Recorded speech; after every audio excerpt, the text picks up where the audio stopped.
to week 4 of our course on robust estimation and control. So just a quick, so what we're going to be doing this week is kind of have an introduction to digital systems and then digital control system. So if you recall, what we've been doing so far is the continuous time systems. So we were kind of recalling what those were.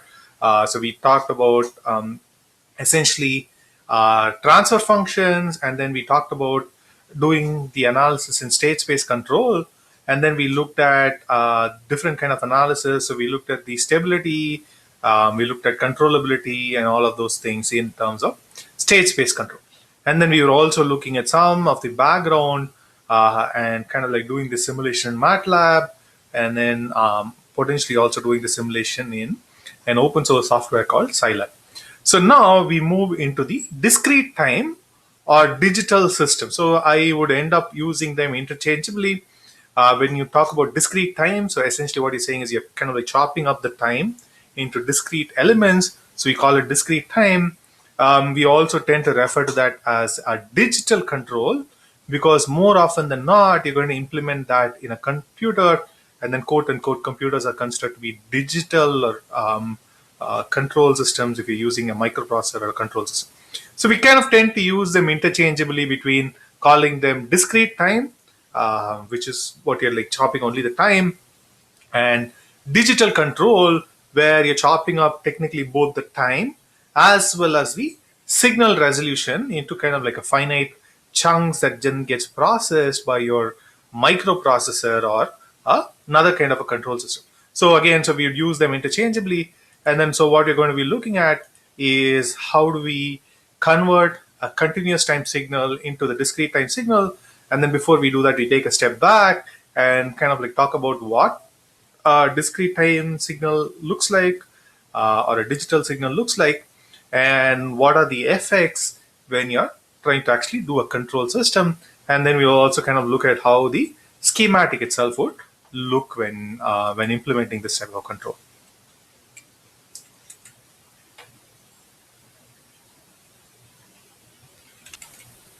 So what we're going to be covering today is analog versus digital time signals. We'll talk about the feedback schematic, the effect of sampling, and then we'll talk about linear systems, the difference operator, state space representation, and kind of relation between continuous and discrete time model, and then how you would convert from a continuous to a discrete time model. So first thing first, before we go too deep into the digital control and discrete time signals, discrete time controls, we need to kind of look at how the signal actually looks. So essentially, how does it look? So essentially what you're doing is if you take the signal and you have to basically sample it at specific time intervals. So that's is known as the sampling time of the signal. And what we do is we, as a control engineer, we have to decide how quickly we need to sample and what are the effects that's going to happen. So the point to note is once you actually sample and then the signal goes into your controller, the controller itself doesn't, or there's no way of actually knowing what the original signal is. And why do we actually bother with this? The problem is computers and microprocessors, they cannot actually use continuous signal. You need to necessarily kind of like break down the signal and then just send one signal after the other. So with that, so we look at how the signal actually looks. So imagine this is your signal as a function of time. This is how it varies. So if I'm going to sample it, I'm going to get different points on it. I wouldn't get the continuous spectrum. So as I sample, my controller is going to send these data points over here. So given the signal, so there is no way of knowing what is actually happening. So essentially, so we sample here, and then the next sample we get is over here. We kind of miss the first peak over here, and then we get this point over here, which corresponds to this peak, and then we get few intermediate points. So we have missed this peak over here, and so essentially you get like a sequence of points. And the point to note is there is no way for you to figure out what these peaks are. So you cannot actually figure out what this value or kind of like these values are after you've actually sampled and stored the signal, or you've actually processed it into the microprocessor. So that's the point that we need to be aware of. And as a control engineer, so you have to decide if this is going to be enough. So it depends on how quickly your system is actually going to respond. So maybe it's okay if you sample it this slowly. Maybe if your system is going to respond much faster, then you would potentially need to sample the signal at a much closer interval and see what's actually going to happen. So let's look at how the sequence or how the feedback control would actually look. So this is the traditional feedback that you have. So essentially, the R is the reference, E is your error, U is the input for the controller. So you fill these out. So use the planned input, Y is the sensor output, R is your reference, and then E is going to be your error. So this block here is a controller that we design. This block here is going to be the plant that plus sensor, and then the plant is affected by the disturbance over here, and then you can potentially have a noise affecting the sensor. So what we typically do is we would kind of imagine drawing a block around the controller like so. So this is all implemented in your computer, so that becomes the digital part. Everything outside here is in the analog domain or the real world, which is in continuous time. Right, so what we need to do is we need to have two interfaces. So here, where the signal, so your signal is traveling from outside in the analog domain into the digital or the discrete time domain. So we use what's known as an AD, or an analog to digital converter, and then the signal going out is a digital to analog converter.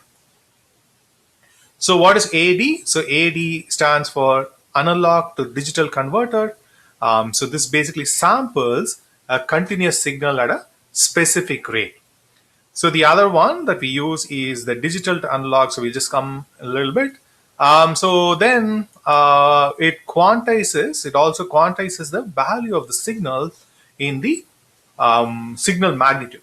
So essentially, your computer is going to be dealing with, say, like a 12-bit or a 16-bit number.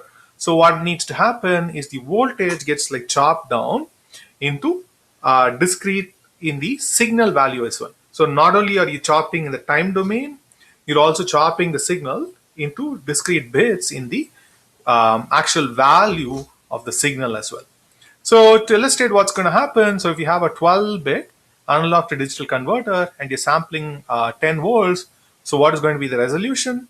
So essentially what you have is you're going from minus 10 to 10, so you have 20 volts that needs to be chopped into 12 bits.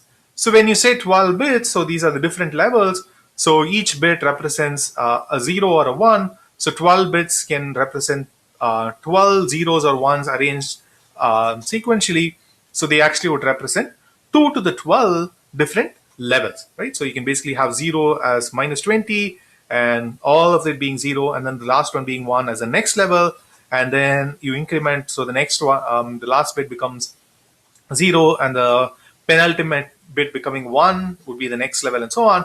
So you basically get 2 to the 12 combinations, and then you can discretize as such. So that means 12 bits has 2 to the 12 levels, and your physical signal going from minus 10 to plus 10 is 20 volts. Hence, we have 20 divided by 4096 levels.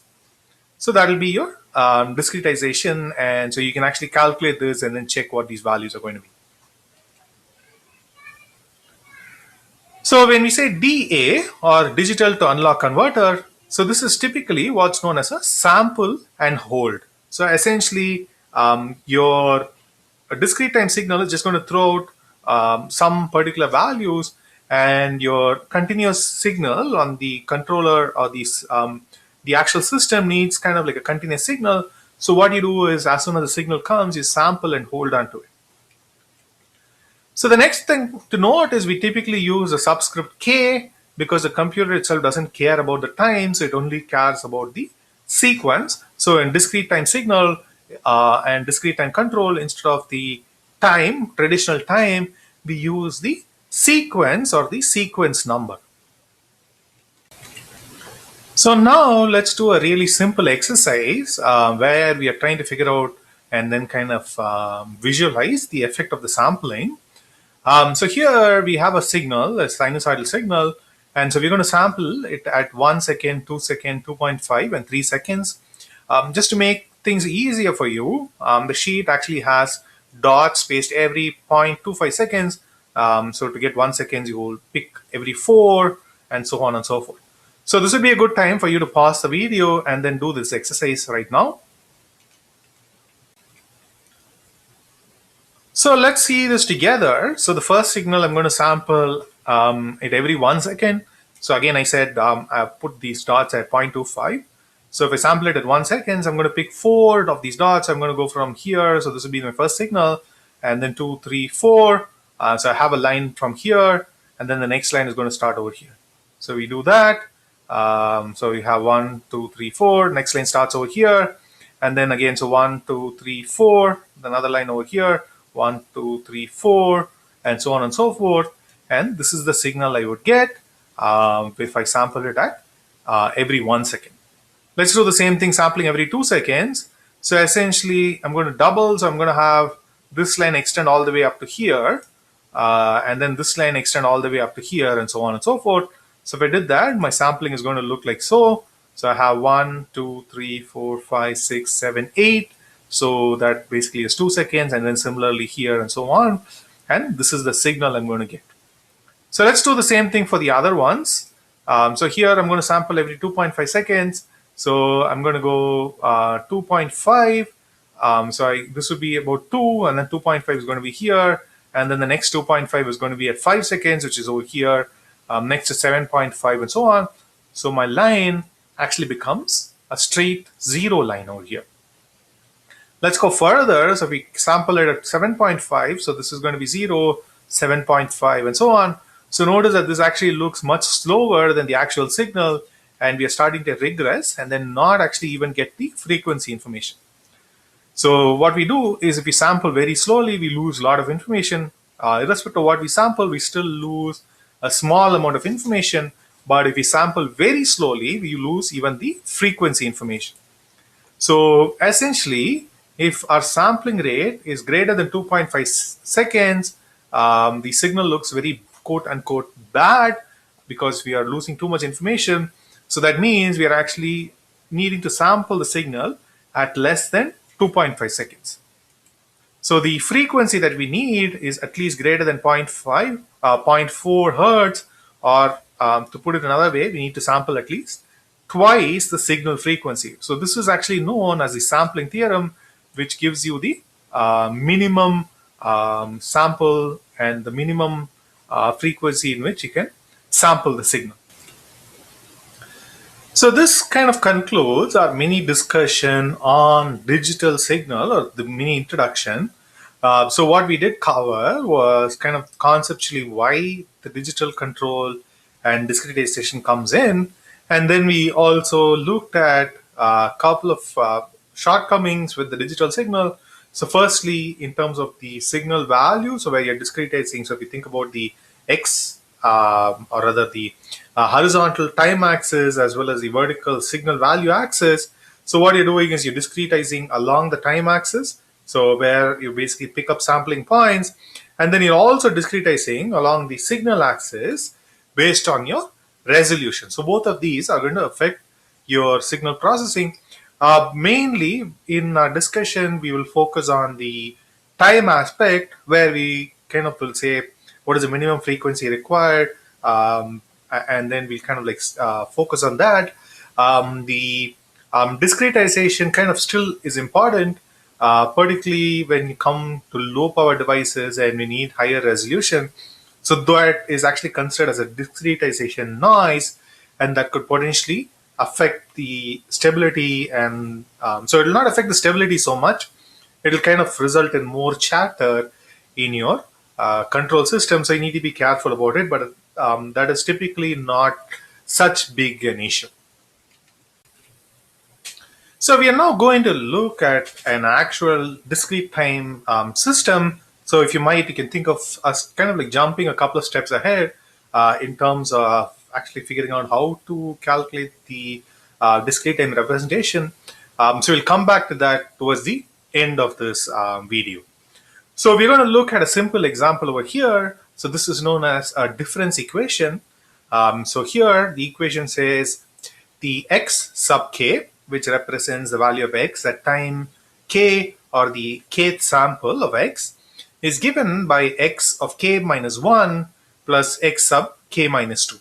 So essentially what you're doing is in order to calculate the current time step, you're taking the one before and the one even before that, adding them together, and that gives the current time step. So how will you calculate the next time step? So you do keep kind of repeating the same sequence. So essentially k spans from 0, and then it goes to 1, 2, 3, so on and so forth, as long as you actually need the simulation or the system to run. So essentially we keep repeating this process, and then we will figure out this progression here. So now would be a good time to actually run this and then note down the values for this particular simulation. For k running from 2 to 10, so we're going to assume that x of 0 is 1, and then x of 1 is 1 as well, and then you can calculate and then see how the simulation actually looks, and then we'll compare to make sure we are on the same page.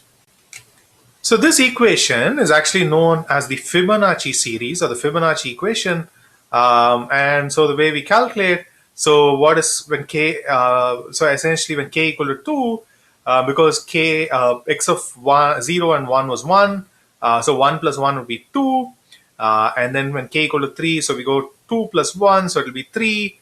When k equal to 4, we add these two, so it will be 5.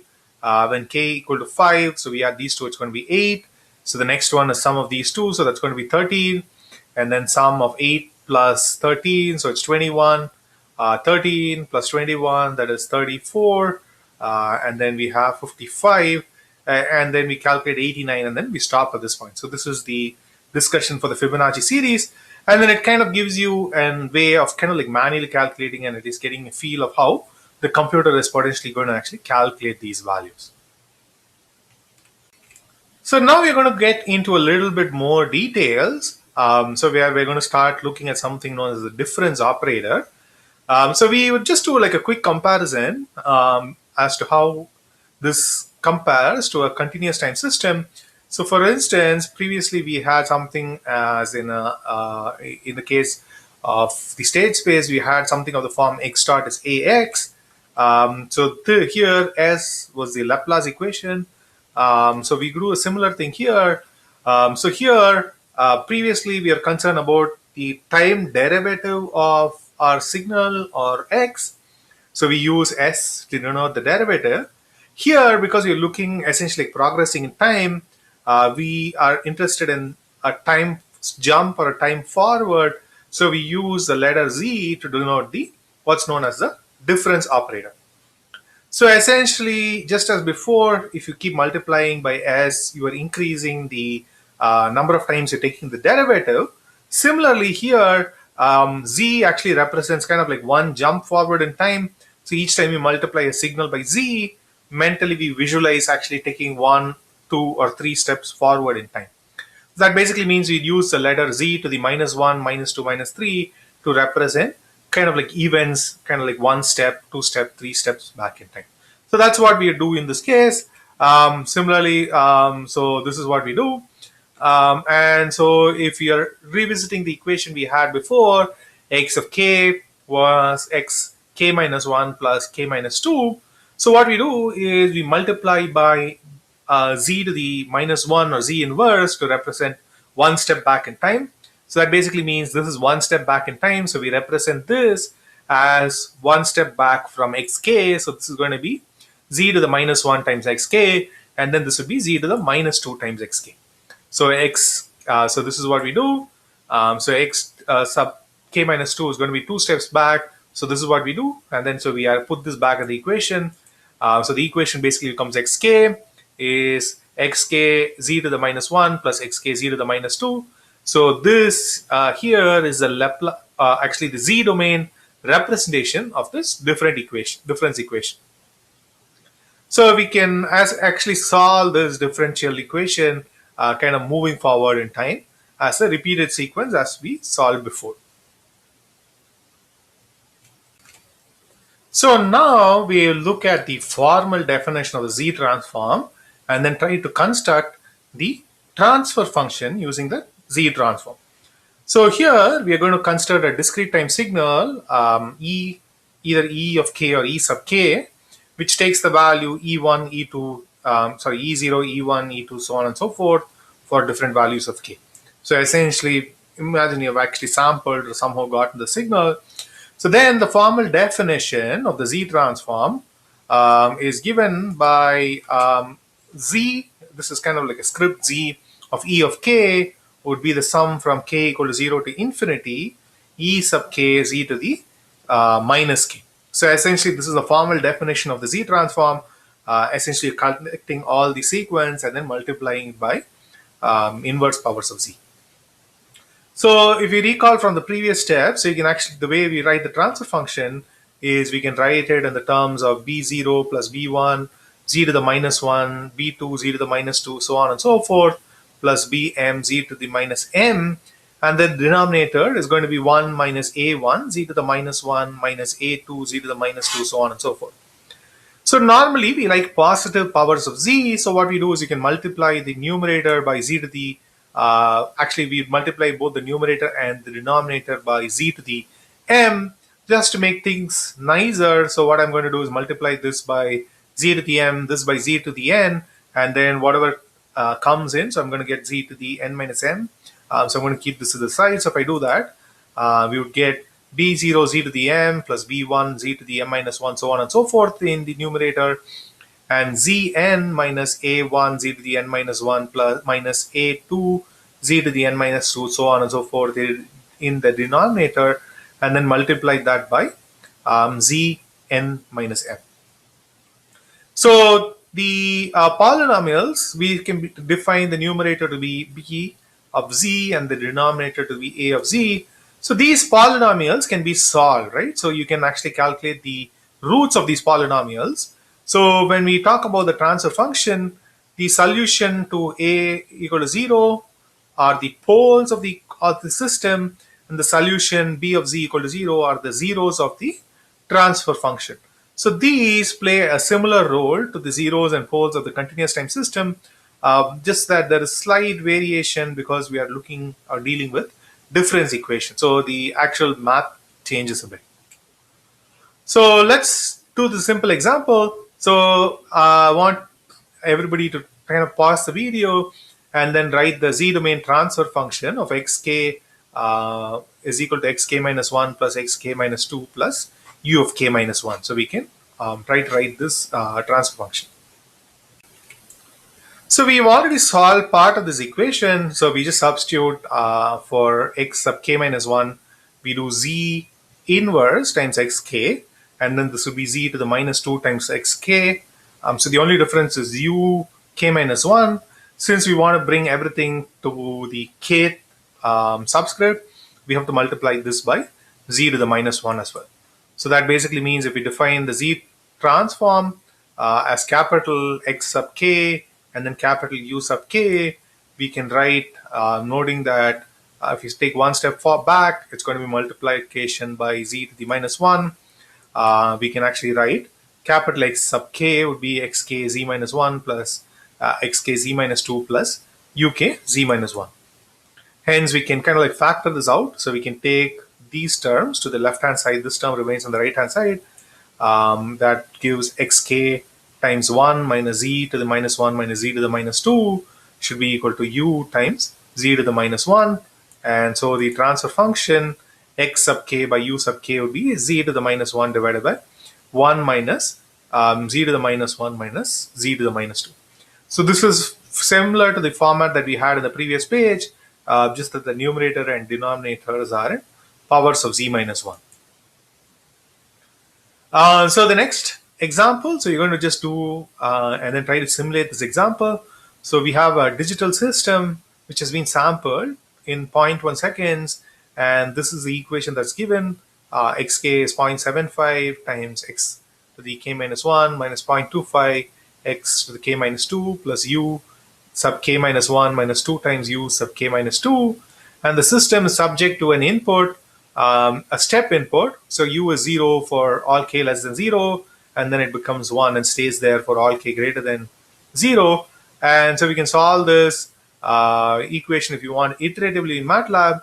But what you're mainly going to do is kind of like try to solve this as a step input and then see what the response is going to be.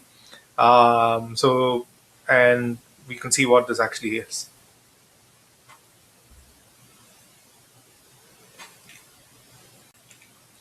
So before we can actually do the simulation in MATLAB, we have to write the transfer function of this digital system or discrete time system. So we would kind of like jump a few steps ahead. So this is xk, so this is going to be z to the -1, and then this would be z to the -2, and these stay on the right hand side. So essentially we're going to get rearrange this term. So we get 1 minus 0.75 times z to the -1 plus 0.25 times z to the -2 in the denominator. And then the numerator we get z from this uk minus 1 minus 2 times z minus 2 from this uk minus 2. So again, so we want to make sure we have positive powers. So what we do is multiply the whole thing out by z squared.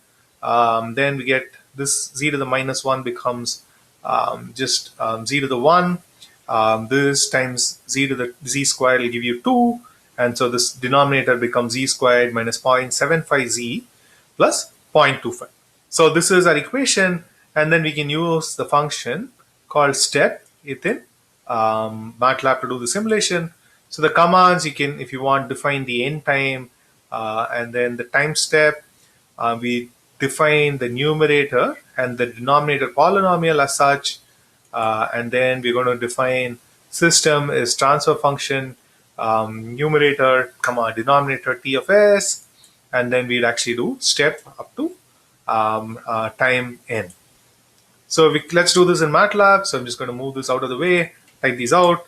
So we have t end is 10, ts is 0.1, numerator is 1 and then -2, denominator is 1 minus 0.75 and then 0.25.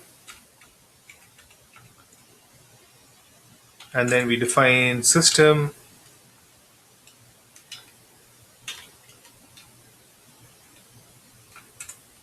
So system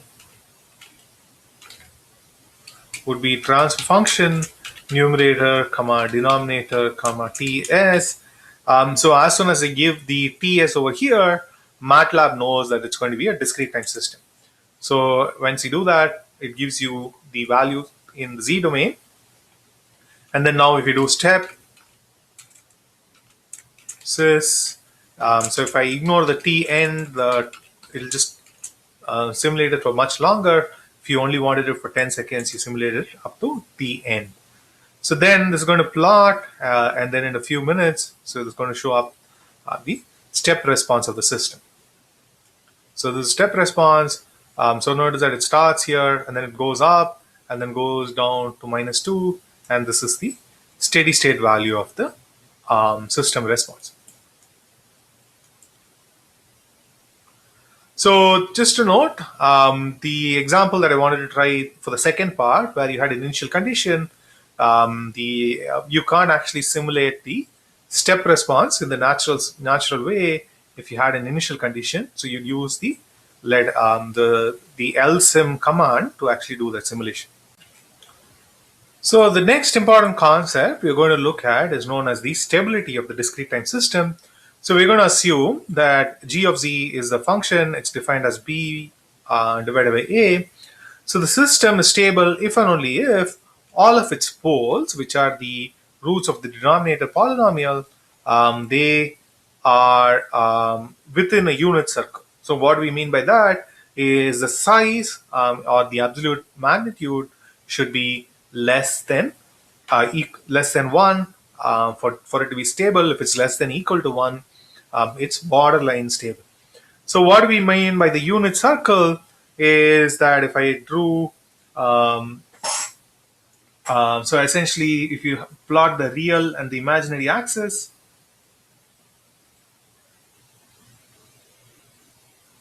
and so we draw what's known as unit circle. So this circle has size 1, And so your poles, as long as they are all inside here, so the system is stable. If they are outside here, so these would be unstable. So what this means is if you measure the size, so if you get something, say one, so if you get say something like which you have to basically calculate the absolute value, and then if the size of the pole is less than 1, it's strictly stable. If it's less than equal to 1, it's borderline stable. And then if it's greater than 1, the system just bows up and the system is unstable. So here now we're going to do these two examples. So look at the previous few examples that we had and then verify whether or not the system is stable. So you can actually go ahead and do this example and then we will kind of like touch base to make sure we are on the same page.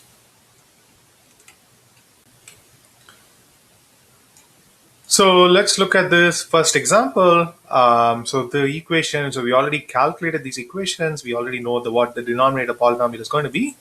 For part A, this is a transfer function we had from before. So the denominator polynomial is z squared minus z minus 1. So then we calculate the solution. So we have to solve this equation over here. And then we find the roots to be minus 0.618 or 1.618. So this root over here, this is actually less than 1. So the first root is stable.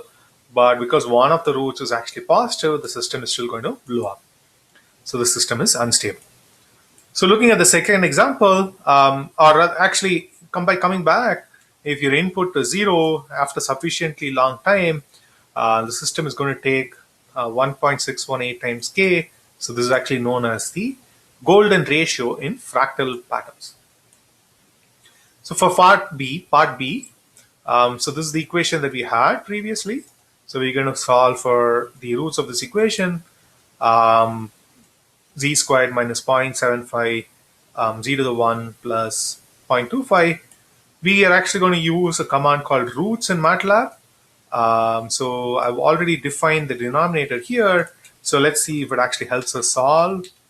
So roots, denominator, and then let's see what it actually gives. So it takes a while, and then it gives me 0.3750 plus or minus 0.3307i. So even though the roots, the real part is positive, it's still stable because in discrete time system, we are looking at the size. So let's just double check with that. So if you do, instead of just this, if you did absolute value of the roots, so you notice that both of this is 0.5, which is less than 1. So the system is actually stable. So the roots, we do this, and this is the values we get, and then this is still stable. So what we're going to be looking at next is the effect of the zeros and poles of the system. Just as we had before, the zeros, again, just to recall, are the roots of the numerator polynomial. Just as we had with the continuous time system, the zeros represent inputs that could potentially get zeroed out and then not transferred to the output. So just to illustrate the point, we're going to plot, or actually I'm going to have you guys plot this value over here for the previous system, where uk is actually growing at 2 to the k minus 1. And then let's see what we get. So please pause the video and try to plot it yourself. So we're going to define some values of k. So let's just go from k equal to 1 to 101. So we define this equation over here for uk. And then we use the command lsim and then system that we previously defined uk, and then plot k comma y. And then that's going to show us how the system actually looks. So I already copied this, so we'll paste this into MATLAB.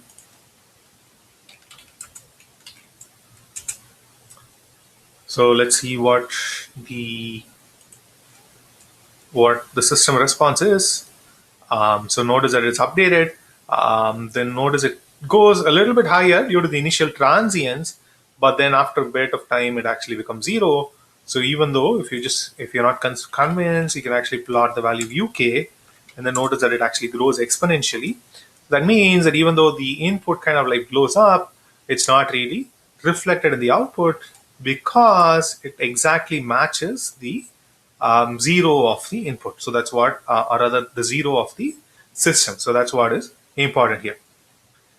So this kind of concludes our brief discussion in terms of calculating the transfer function of a discrete time system. So what we did was we defined the z domain transfer or z transform of a discrete time signal, and then we use that to actually calculate the z domain transfer function of the system, where we ended up with negative powers of z in the numerator and the denominator, and then so we could potentially multiply the whole thing out to get positive powers. And then once we have that, we can look at the numerator and the denominator polynomial, use that to analyze the stability, and then also put that into MATLAB for simulation. Thing I forgot to mention is, just as we have Laplace transform tables, we also have Z domain transform tables that are available. So any signal, any system that I give you, you can quickly calculate what the response would be. And that's typically how, if you're doing the analysis, so you'd actually use the tables and you wouldn't actually need to remember. So this is like if you just had like z to the -1, z to the, or rather, -2, that's easy. But then if you had, like, say, sine, cos, or more complicated function, you would need to refer to the table. So now we move on to state representation of a digital system. So the introduction, so essentially, we write the state space in the form capital X sub k plus 1 is fk times xk plus g sub k uk. Right. So the instead of the letters A that we had in the continuous time system, we use fk. So this k can actually change with respect to time. And then instead of B, we have uk, gk. And then my output is going to be y sub k equal to hk plus x of k. So this is the typical representation, and then you can add the input if it affects directly. So here xk is going to be a vector of kind of like n different states at each of those times here. So we will try to calculate the state space representation of the signal that we looked at before. So in order to do this, we have to define states, right? So then what we do is we can imagine just incrementing everything by 1. So just this becomes same as x to the k plus 1 is xk plus xk minus 1 plus uk. Right. So now that we have this equation, the final value, so we have this is going to be the next time step of something. So then we need to figure out what is going to be the next time step. So what we can do is we can define xk as one of our states, and then xk minus 1 to be the other state. So then for our state space representation, we need this particular format, since what we do then is convert all our single steps into our different states. So we'll define y sub k equal to xk, and therefore x sub 1 would be equal to xk, and then x sub 2 would be xk minus 1. So hence x1 of k plus 1 would be equal to x1 plus capital X1 plus capital X2 at k plus uk. That comes directly from this equation. And the other equation, x2 of k plus 1, would be x sub k plus 1 minus 1, which is actually same as xk, which should be equal to x1. Then we can kind of like factor everything and then put this in the matrix. So then we say capital X1 of k plus 1 would be equal to, and then the other vector would be x2 of k plus 1 would be equal to 1, 1, 1, 0, and then this is x1, x2 plus u, this is going to be 1, 0. So the y is going to be 1, 0, and then x1, x2. And then we can write our F matrix to be 1, 1, 0, and then G is going to be 1, 0, and then our H is going to be 1, 0. So now we can actually think about how you'd represent this particular equation in the state space form, and then it's kind of like submit the answers afterwards. So the next important concept you're going to be looking at is known as the stability of the state space representation of the discrete time system. So for a linear discrete time system, time invariant system, what do we mean by time invariant is that fk remains constant. So we just write it as f is marginally stable if and only if we can show that the product or kind of the as limit k tending to infinity fk is bounded is less than equal to m, which is less than infinity. So essentially it says that if you keep multiplying k as many times as you want, it still remains bounded. So if m is a constant, then f remains bounded. Uh, it's asymptotically stable if f to the k limit k tending to infinity is actually 0. For this to occur, we actually need that all of the eigenvalues have magnitude less than equal to 1. So you can imagine the case for a simple example for a single state system. If f was say 1.1 and then you keep multiplying it, it's going to grow exponentially. But at the same time, if your f is say 0.9 and then you keep multiplying it again and again, it's going to exponentially grow, asymptotically go to 0. So that's what is meant by this. So let's do a simple example over here for the system that we had before. F is 1110, and then let's calculate the eigenvalues as we did before, and then check to see whether or not the system is stable. So we use the same equation for the eigenvalues where you say lambda I minus f should be equal to 0. So then we have lambda I minus 1110, and then I is just 1001. So we get lambda minus 1 minus 1 minus 1 lambda should be equal to 0. The determinant. So the determinant is going to be product of the diagonal elements. So lambda minus 1 times lambda minus the product of these two. So that gives lambda minus 1 times lambda minus 1 times minus 1 should be equal to 0. So we expand that out, we get lambda squared minus lambda minus 1, or we can actually use this quadratic solver. And we basically find that lambda is 1.6180 and minus 0.6180. So just if you recall, this is the same values that we had previously, and as before, the system is unstable. So it doesn't really matter which representation you use, the system is still going to be. So next, we're going to look at the controllability and observability.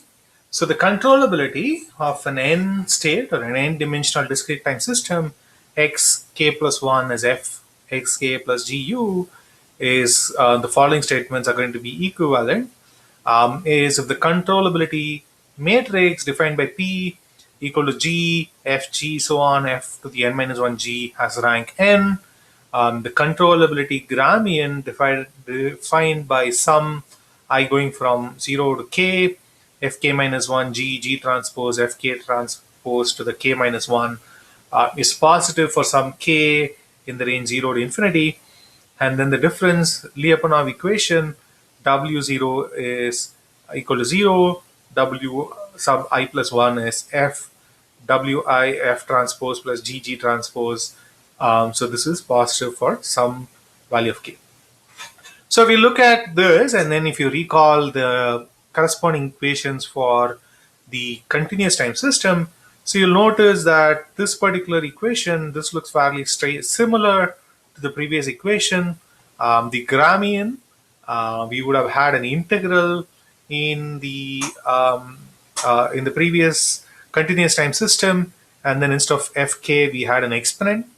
And this one, you would have had AP, so we don't have this multiplication by f on either side. So those change a little bit. You can actually derive one equation to the other. So we use some of the techniques that we're going to be discussing shortly. But nonetheless, so this would be the most straightforward or most common equation we'd use, and this remains common between the continuous and discrete time system. So what this means in practical term is we can actually take the system from any initial state to any other final state to appropriate control action within some finite time. This also implies we can use feedback to do pretty much anything with the system.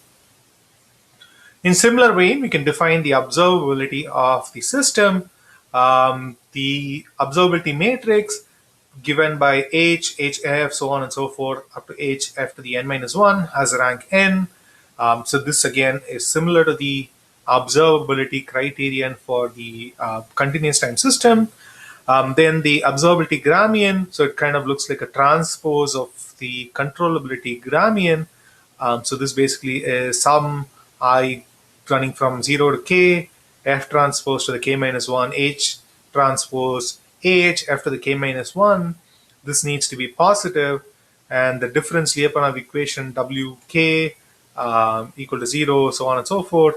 So this actually has a solution, positive solution. And so again, what this means is we can actually observe the effect of the input, and like if you design an observer, all of the states would eventually converge. So this concludes the subsection on the state space representation of the discrete time system.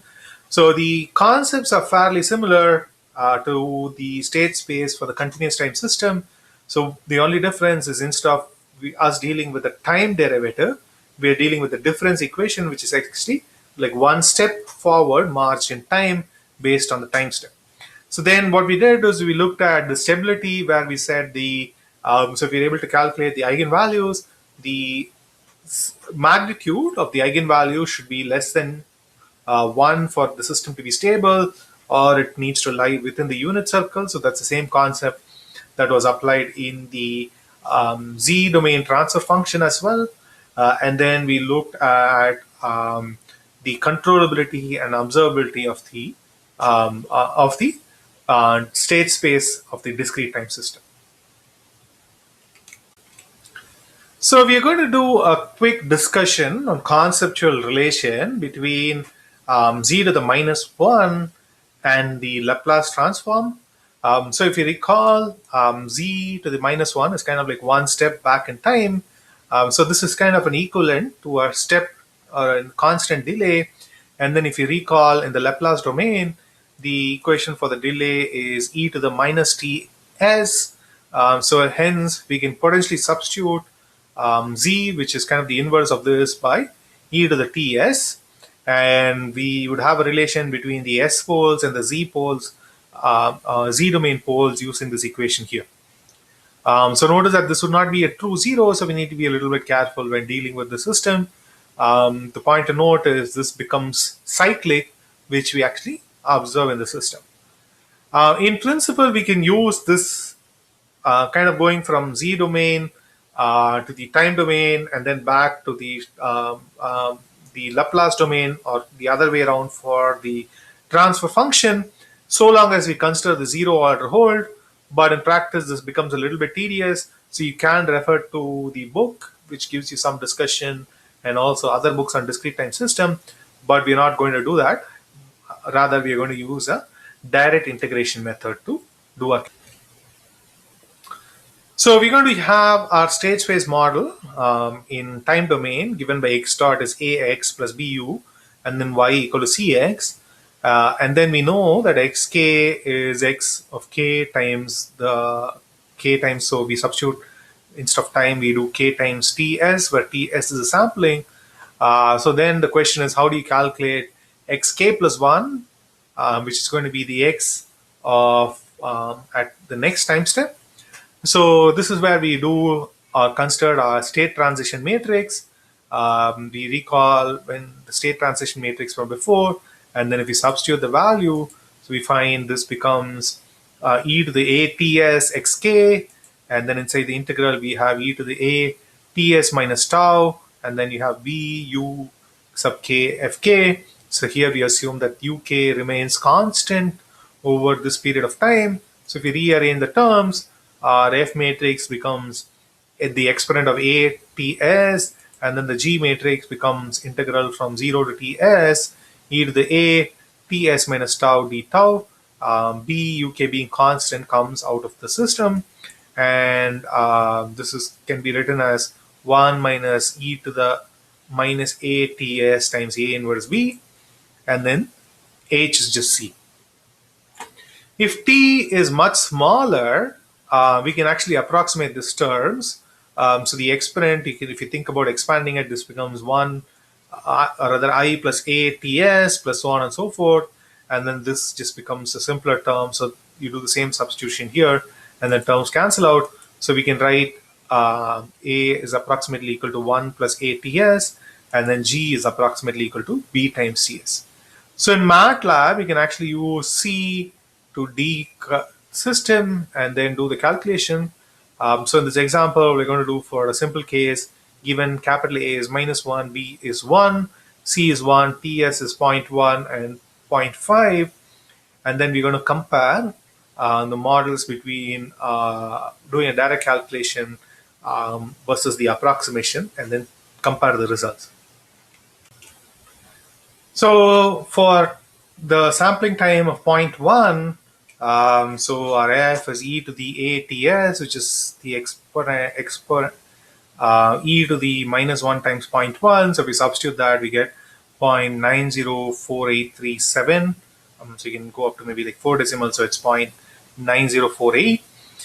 The approximate value would be just at 1 minus 0.1, which is 0.9. So this approximate seems to be fairly close. We do the same thing for G, is 1 minus e to the minus ATS times A minus A inverse B. So if you substitute the value, you get 0.1051 or 52, and then the approximation is 0.1, which is pretty good. So if you do the calculation, same thing for 0.5, you get f as 0.6065 and f approximate is 0.5. So this is actually about 20% error, so it's pretty large. Similarly for G, we get 0.648, and then G approximate is 0.5, which is also a pretty large error. So the conclusion is, if my sampling time is very small, so you can actually use the approximate calculation and it will still be good. So this actually concludes both the mini section on the discussion over here. So where we were looking at kind of like going from the continuous time domain to the Z domain. So this would be useful if you had, or if you knew the continuous time equation of a particular system, and then you wanted to actually implement a discrete or a digital system control system for it, and then you could use that here. So this basically concludes our second video on the series, or week 4. So where we are discussing kind of like an introduction to discrete time system. So we covered really basics of discrete time system. We didn't go too much into detail. This is kind of up to the level that you'll be needing for this particular course. You are of course encouraged to look at other discrete time books, and then if you wanted to do more into discrete time controls, it'd be useful. So that concludes this video, and then thank you for watching and have a great day. Bye.